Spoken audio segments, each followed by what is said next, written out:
नमः। आज मैं इस वीडियो में आपके सामने 16 दिवसीय महालक्ष्मी व्रत कथा लेकर आई हूँ। इसमें चील देवी और चोल देवी की कथा के बारे में है।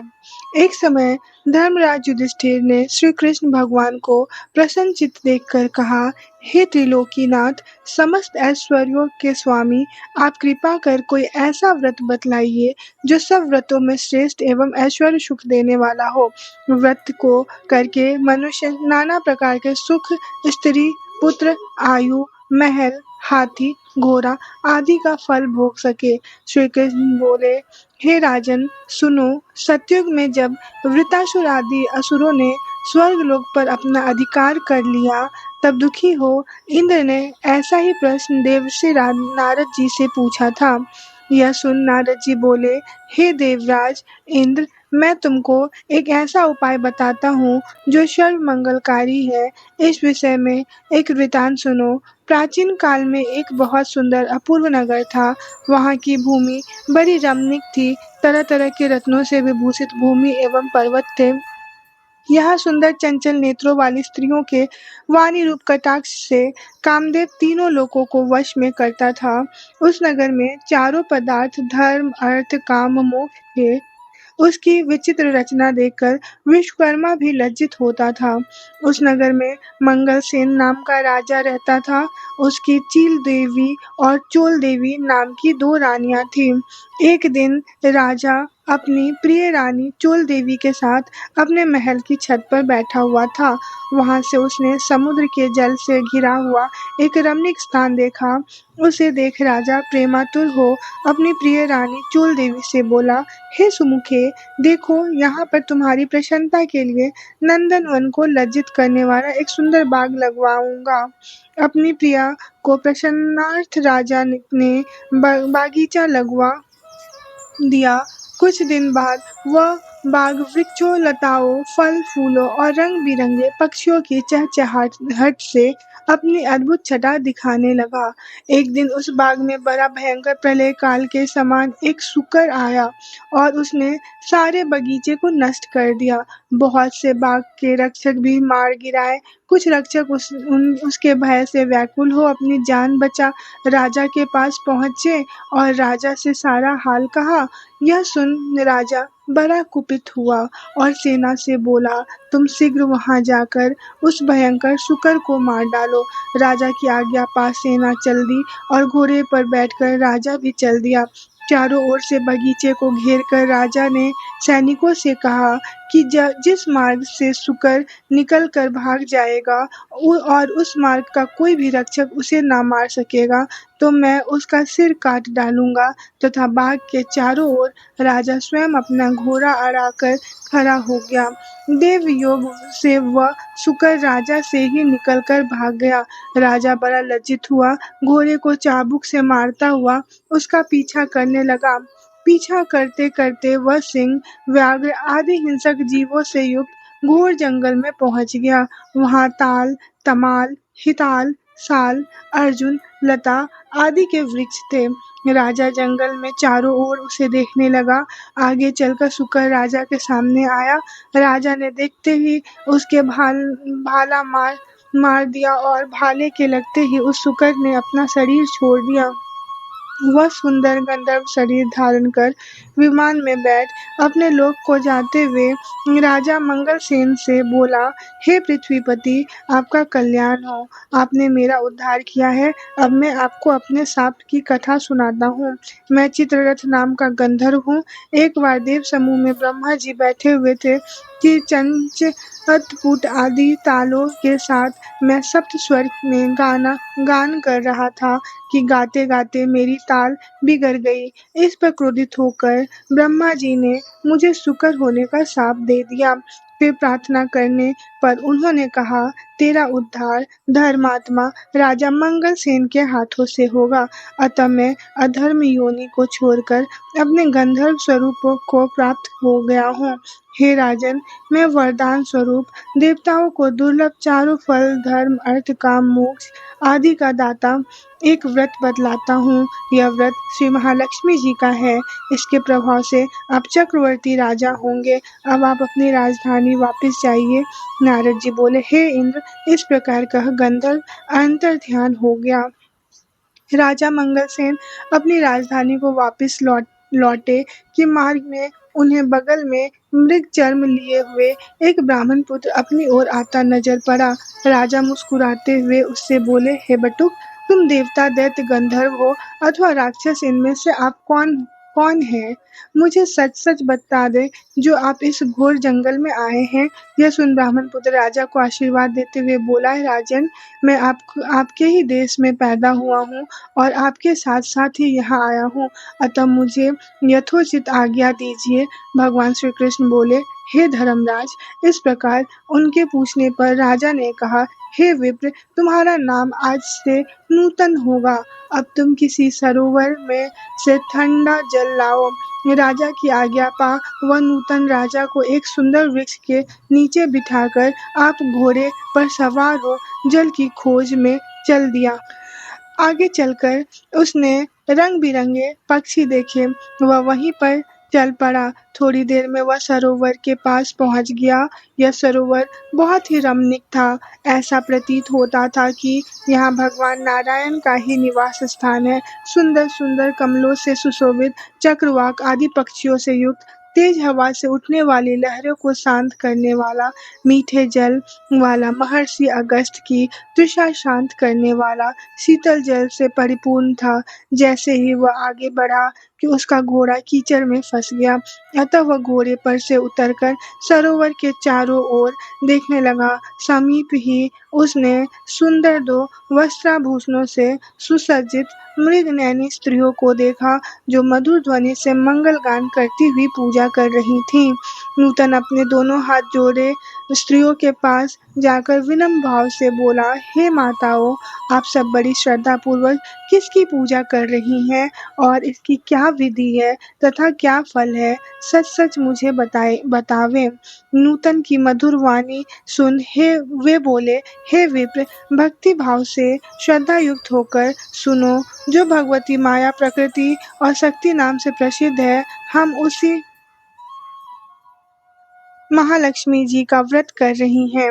उसी व्रत की कथा तुम भी सुनो। हे ब्राह्मण, यह व्रत भाद्रपद महीने की शुक्ल पक्ष यानी भादो सुदी अष्टमी राधा अष्टमी से आरंभ होता है। इसी दिन प्रातःकाल उठकर 16 बार हाथ पांव और मुंह धोकर 16 धागों से युक्त एक डोरी कलावा लेकर उसमें 16 गांठ लगावे और चमेली के पुष्प, कपूर, धूप आदि सुगंधित पदार्थों से प्रत्येक गांठ की पूजा करे और ओम महालक्ष्मी नमः इस मंत्र से 16 बार अभिमंत्रित कर श्री लक्ष्मी जी से प्रार्थना करे, हे महालक्ष्मी, आप हमें धन धान पृथ्वी धर्म कीर्ति आयु यश और शोभा तथा हाथी घोड़े पुत्र दो। हे विप्र, इस प्रकार ध्यान करते हुए उस सूत्र को पुरुष अपने दाहिने अंग में और स्त्री अपने बाएं अंग में धारण कर 16 धूप के पौधे और अक्षत लेकर कथा सुने। इस प्रकार भादो सुदी से लेकर अश्विन वदी अष्टमी तक नित्य प्रति कथा सुनना चाहिए। पश्चात अष्टमी के दिन रात्रि के समय जितेंद्र व्रत कर्ता को स्नान कर श्वेत वस्त्र धारण करके पूजा गृह में जाना चाहिए और पूर्व की ओर मुख करके पवित्र आसन पर बैठकर सफेद मोतियों से युक्त अष्टदल का कमल बनावे। उस पर कमलासन मंद मुस्कान करती हुई शरद चंद्रमा के तुल्य कांतिवान चतुर्भुज दोनों हाथों में कमल लिए हुए श्वेत वस्त्र धारणी आभूषणों से विभूषित अभय वर देने वाली दोनों ओर हाथियों की चूड़ी के जल से सींचे जाने वाली श्री महालक्ष्मी जी का ध्यान करके कपूर, अगरबत्ती, चंदन से भगवती का आवाहन करें कि हे महालक्ष्मी, भगवान विष्णु के पास से आप यहाँ आओ। आपके लिए ही मैंने षोडशोपचार पूजा सामग्री एकत्र की है। हे विप्र, इस प्रकार 16 दिन समाप्त होने पर व्रतकर्ता को श्रद्धानुसार उद्यापन करनी चाहिए। उद्यापन विधि इस प्रकार है। स्वर्ण के पुत्र से गौ की सींग मढ़वाकर तथा सोना एवं अन्य वस्त्र आदि किसी वेद पाठी ब्राह्मण को दान में दे। यदि इतना ना हो सके तो यथाशक्ति द्रव्य दे दे अथवा 16 ब्राह्मणों को जिमाकर वस्त्र आदि की दक्षिणा देवो देवे। हे विप्रपुत्र, हमने तुमको सर्वोत्तम व्रत बतला दिया है जिसके करने मात्र से इच्छित फल प्राप्त होता है। इस व्रत को तुम करो, अपने राजा के से कराओ तथा और जो श्रद्धा से करना चाहते हैं उनसे भी कराओ। भगवान बोले, हे युधिष्ठिर, इस प्रकार इस व्रत को स्त्रियों के मुख से सुनकर नूतन बड़ा प्रसन्न हुआ और उनको प्रणाम कर अपने घोड़े को कीचड़ में से निकालकर ठंडा पानी पिलाया और कमल के पत्तों का दोना बनाकर उसमें पानी ले घोड़े पर बैठ राजा के पास आया। राजा को जल पिलाकर नूतन बोला, हे राजन, आज मैं यहाँ पर जो कुछ स्त्रियों से सुनकर आया हूँ उसे ध्यान से सुनिए। उपरोक्त हाल नूतन ने राजा को सुना दिया और उस व्रत को नूतन और राजा दोनों ने किया। तदुपरांत राजा ब्राह्मण को साथ ले घोड़े पर सवार हो अपने नगर को चल दिया। राजा का आना सुनकर सब नगरवासी बड़े प्रसन्न हुए और भेंट आदि वस्तुओं लेकर बाजे के साथ राजा की आगमनी करने चल दिए। चारों ओर घंटा और घड़ियालों के शब्द होने लगे। ऐसा मालूम होता था कि खुशी के मारे सारा नगर नाच रहा है। 16 श्रृंगार किए गजगामिनी स्त्रियां भी मंगल गीत गाती हुई राजा की अगवानी को आई। नगरवासियों द्वारा सत्कार किया गया।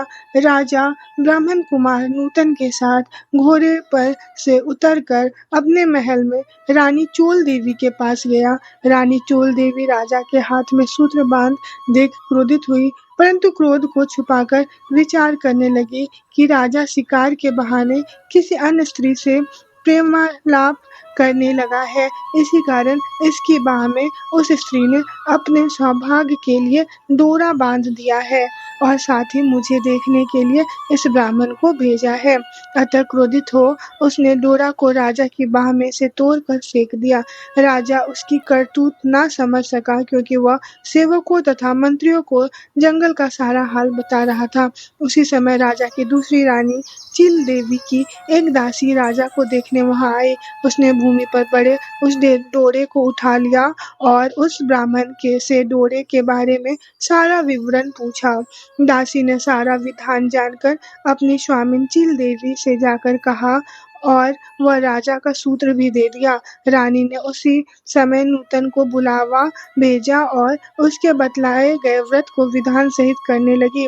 भगवान बोले, हे पांडु नंदन युधिष्ठिर, 1 वर्ष बीतने पर लक्ष्मी पूजन के दिन रानी चील देवी के महान महल में अपार बाजे बजने लगे। यह देख राजा को लक्ष्मी पूजन की याद आई। राजा ने अपनी बाह में बांधे सूत्र को न देख अपार चिंता में डूब गया।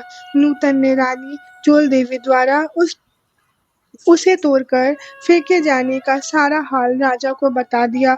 यह सुन राजा क्रोधित हो रानी चोल देवी से बोला, अरे दुर्बुद्धे, अब मैं तेरे महल में लक्ष्मी पूजन न करके रानी चील देवी के महल में लक्ष्मी पूजन करूंगा। यह कह राजा चील देवी के महल में चला गया। इसी बीच लक्ष्मी जी बुढ़िया का रूप बना परीक्षा लेने के लिए रानी चोल देवी के घर गई। रानी चोल देवी उसका निरादर करते हुए बोली, अरे दुष्ट, तू कौन है? मेरे घर कैसे आई है? चल भाग यहाँ से। इस प्रकार लक्ष्मी जी रानी चोल देवी से अपमानित होने पर उसे शाप देते हुए बोली, मूर्ख, तूने मेरा अपमान किया है, अतः शुक्रमुखी हो जा और आज से इस मंगलपुर का नाम कोलापुर हो जावे। फिर वृद्धा रूप लक्ष्मी जी वहां से चलकर परीक्षा लेने के लिए चील देवी के महल में गई। वहां रानी ने उनका बड़ा सम्मान किया।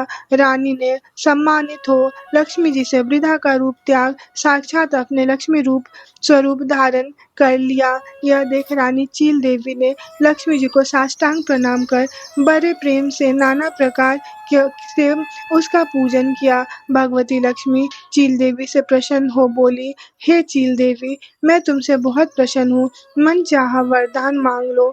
चील देवी बोली, हे सुरेश्वरी कपलासन अम्बे, जो भी प्राणी इस व्रत को करे और जब तक चंद्र सूर्य आकाश में रहे तब तक आप उसके घर को संपूर्ण ऐश्वर्य से परिपूर्ण रखना। उसके घर में आप सदैव विराजमान रहना। वो मेरे पति सहित आपकी यह कथा सारी पृथ्वी पर विख्यात हो। हे धर्मराज, रानी से भगवती लक्ष्मी तथास्तु का वही अंतर्ध्यान हो गई। पश्चात राजा मंगल ने रानी चील देवी के साथ बड़ी श्रद्धा से पूजन व्रत किया। दुराचारिणी रानी चोल देवी ईर्ष्यावश होकर रानी चील देवी के महल में जाने लगी। वहां बैठे पहरेदारों ने उसे अंदर जाने से रोक दिया, क्योंकि लक्ष्मी जी के शाप के कारण वह शुकर के समान दिख रही थी। रानी दिखलाई नहीं देती थी। तब वह दुखी हो जंगल में महर्षि अंगिरा के पास गई। उसकी यह दशा देखकर मुनि अंगिरा ने अपनी ज्ञान दृष्टि द्वारा उसकी सारी बातें जान ली। तब मुनि ने लक्ष्मी जी के कुपित होने का कारण उससे कहा और स्वयं श्री लक्ष्मी जी से उसके अपराध की क्षमा याचना की। उससे श्री लक्ष्मी जी का व्रत पूजन करवाया। व्रत के प्रभाव से वह रानी पुनः अपने लावण्यमय स्वरूप को प्राप्त कर कीर्ति पाने लगी। तदंतर उसी वन में राजा शिकार खेलने को गया। वहां मुनि अंगिरा की कुटी में रूप लावण्य से युक्त उस अनुपम देवी को देख राजा मंगल बोला, हे महर्षि, यह अपनी सुंदरता से इस वन को प्रकाशमान करने वाली स्त्री कौन है? इसका कारण मुझसे कहो। राजा की बात सुनकर महर्षि अंगिरा ने उसकी सारी कथा सुनाकर रानी चोल देवी उससे सौंप दी। राजा प्रसन्नचित्त हो रानी चोल देवी को साथ लेकर अपनी राजधानी आया और रानी चील देवी सहित पृथ्वी के नाना प्रकार के भोग भोगने लगा। दोनों रानी बड़ी प्रेम से मिलकर राजा की सेवा करने लगी। राजा मंगल पृथ्वी के समस्त सुख भोग कर अंत में स्वर्ण को गाय और मंगल नक्षत्र नाम से विख्यात हुआ। नारद जी बोले, हे इंद्र, समस्त व्रतों में श्रेष्ठ श्री महालक्ष्मी जी का व्रत मैंने तुझसे कहा है। जो व्यक्ति इस व्रत को करेगा वह धर्म अर्थ काम मोक्ष चारों पदार्थ को भागी होगा।